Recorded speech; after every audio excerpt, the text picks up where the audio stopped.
In 1776, the 13 British colonies revolted against their monarch, forming a new nation, the United States of America. Since its founding, the U.S. has seen the peaceful transition of power 45 times. Each has left his mark on the country.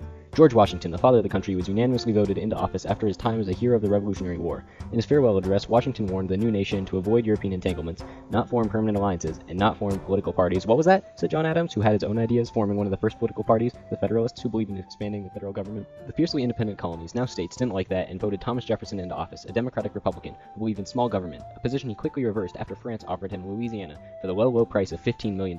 American growth was on. James Madison started the second war in our history, the War of 1812, where we fought against Britain again for more of that sweet, sweet land. While the war did little, Madison's presidency was named the Era of Good Feelings. New President Monroe rode this positivity by telling Europe to stay off our turf because we're big kids now, and then made everyone negative again by literally splitting the nation in two over slavery. So America now had bad feelings, and John Quincy Adams faced off against Andrew Jackson for president. Quincy won the first time, but in a rematch 4 years later, Jackson won. Although popular in his time, Jackson's legacy is mixed, including marching Native Americans to Oklahoma to take their land, so a political party was born solely to oppose him, the Whigs. Following Jackson was Martin Van Buren, another Jacksonian Democrat, who both due to coincidence and conservative economic policy, immediately depression struck. Van Buren was blamed, so Whig William Henry Harrison was elected. He had the shortest term in office, dying of pneumonia a few weeks after the longest inaugural address ever. His VP then took his place, John Tyler, who was much less of a Whig than Harrison, going so far as to veto the National Bank again. Next, James K. Polk rose to office, and it was high time for some expansion to the U.S. Polk said God was totally on America's side, so we could kill some natives and kick out Mexico while we were at it. Well, now America was about a third larger, and we were still figuring out if slavery was good or bad. Zachary Taylor said, wow, this could cause a civil war, and then died, so his successor said, this could cause a civil war, and passed the Compromise of 1850 to avoid war. So naturally, the exact opposite happened.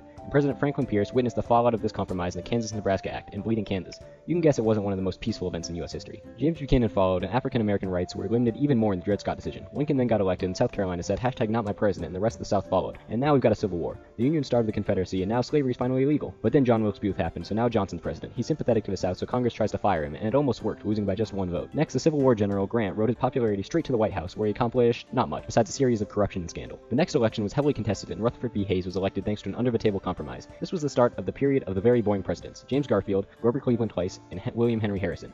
This time was marked by corruption and economic issues where the gap between wealthy business owners and lowly workers was rapidly increasing. The press to end the streak came out of the election of 1896, one of the most emotional elections ever. Despite the huge populist influence from Williams Jennings Bryan, the Republican William McKinley became president, marking the start of modern American politics. By far, McKinley's biggest achievement was the Spanish-American War, and the U.S. crushed Spain in only a few months, further solidifying the U.S. as a major military power. Next comes the progressive presidents who advocated for social and political reform. Teddy Roosevelt was famous for his trust busting, the Park Service, and his face being on the side of a mountain. President William Taft was not on the side of a mountain, but expanded the U.S. power by intervening in other countries using massive amounts of money. The final progressive president was Woodrow Wilson, but he's mostly known for his participation in World War I in Europe. Wilson really wanted to stay out of the war, but Germany kept being little jerks with their submarines in Mexico, and needless to say, the US intervened. Then comes Harding, Coolidge, and Hoover, all mostly known for not doing anything, especially Hoover, when it came to a little economic downturn called the Great Depression. It was time for change, and that change President FDR gave us. Anyway, FDR reformed everything, with Social Security, the AAA, CCC, CWA, DRS, DHS, EBA, FAA, FAP, FCA, FCC, FDIC.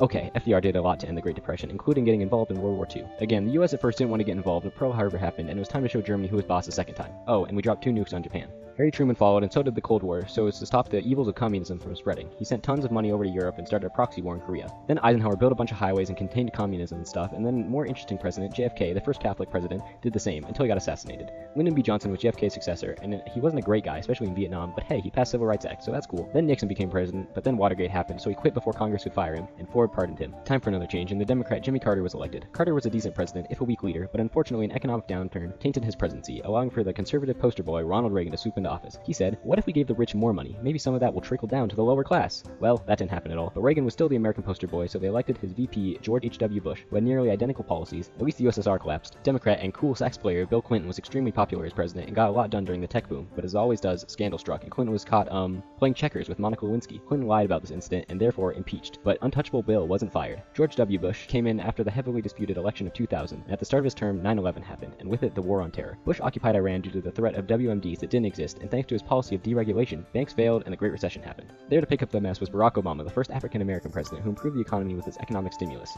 Possibly what Obama is known the most for is Obamacare, or the Affordable Care Act, which made healthcare hard for all citizens, but made a federal insurance that would come to cover almost 20 million people. And that leads us finally to the election of 2016, Hillary Clinton versus Donald Trump. Despite the overwhelming prediction that Hillary would win, Trump, a businessman with no political background and even a history of sexual assault, was elected. His first 100 days has already passed, but even so, Trump has been veiled in scandal regarding Russian influence in his administration. Only time can tell where his presidency will lead us.